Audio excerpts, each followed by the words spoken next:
Hey mamas, it's your girl Carrie, and welcome back to Mom Wife Career Life.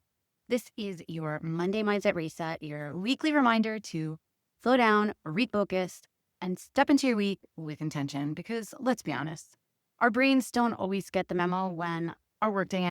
You can shut that laptop, but those deadlines and the emails love to just follow you right into dinner, right into bedtime routines, and sometimes even into your dreams. And that's why this week we're talking about how to detach from work at the end of your day and intentionally switch your brain into family mode so you can stop half listening to your kids while mentally editing tomorrow's PowerPoint, which I'm so tired of PowerPoint, and actually start being fully present in the moments that really matter most. And we're kicking it off with this week's quote: "Wherever you are, be all there," by Jim Elliot. Welcome to Mom Wife Career Life's weekly empowering episode of Monday's Motivational Mindset. And you know what that means. It's time to kickstart your week with a boost of inspiration, positivity, and a full lot of motivation. Working moms, I get it. Mondays can be tough. We all know that. But they're also a chance for a fresh start, a new opportunity, and the perfect day to set the tone for a successful week ahead. I'm Carrie Pat, your host and fellow working mom.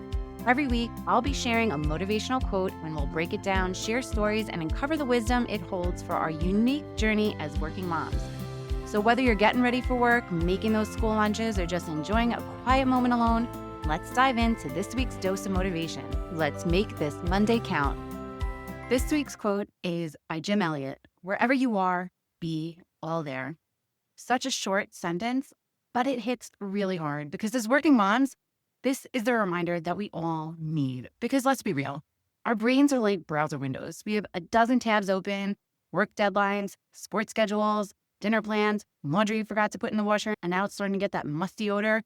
And just when you think you're finally managing it all, a pop-up reminder about your kid's science project shows up at 9 p.m. Your kid tells you he has a science project due tomorrow. I know the time is totally coming for me. We've been holding on to a pizza box for about 2 weeks now, since the first day of school, I feel like, that Michael has said he needed for a science project. And I keep asking, when is this science project due? And he keeps telling me he doesn't know. So I'm just bracing myself for the day he comes up to me and is like, yeah, that project is due tomorrow. And I say all this because it's no wonder that when we're physically at work, we're thinking about home. And when we're home, we're replaying work in our heads. It feels like we're never able to be fully present anywhere. And that constant back and forth, it's absolutely exhausting. But here's the truth: being half there in two places, it's going to drain more energy than being fully present in one. Now, let's start with the work piece. Give yourself permission to go all in when you're at work. Focus, give your best, and do the thing. Because when you truly show up during your workday, it is so much easier to close the laptop at 5 o'clock and not feel that guilt. I am always telling my coaching clients, if you're fully present at work, you've earned the right to fully unplug at home. You don't owe anyone your evenings, your weekends, your bedtime story hours with your kids. And when you walk through that door, or shut the home office door, or just close your laptop if you're at home, shift gears. This is now family time. This is now your time. Put the phone down, silence the email notifications, and remind yourself, my people are right here. And being there at home can look like small moments. Being able to sit down at the dinner table and actually tasting your food and listening to your kids instead of running through tomorrow's to-do list in your head. It's reading bedtime stories without mentally editing an email draft at work. It's laughing with your partner over a show instead of sneak checking your emails under the blanket. Presence is the best gift you can give your family. And honestly, it's one of the best gifts you can give yourself. So why do we struggle with this? Because our brains hate open loops. At least mine does. If a project is unfinished or an email is unanswered, our minds nag us until it's closed. That's why I teach strategies like a shutdown routine or doing a quick brain dump at the end of your workday, because it tells your brain this is safe to let go of. And if you need more help creating evenings that feel smoother and calmer, I have a free resource just for you. It's my Meal Plannings Made Simple guide, because nothing ruins your attempt to be present faster than standing in front of that fridge at 6 p.m. thinking, what am I making for dinner tonight? When meals are planned out, that transition from work brain to home brain goes so much easier. As always, is in the show notes. But here is my challenge for you this week, mamas. I want you to pick one moment this week where you commit to being all there.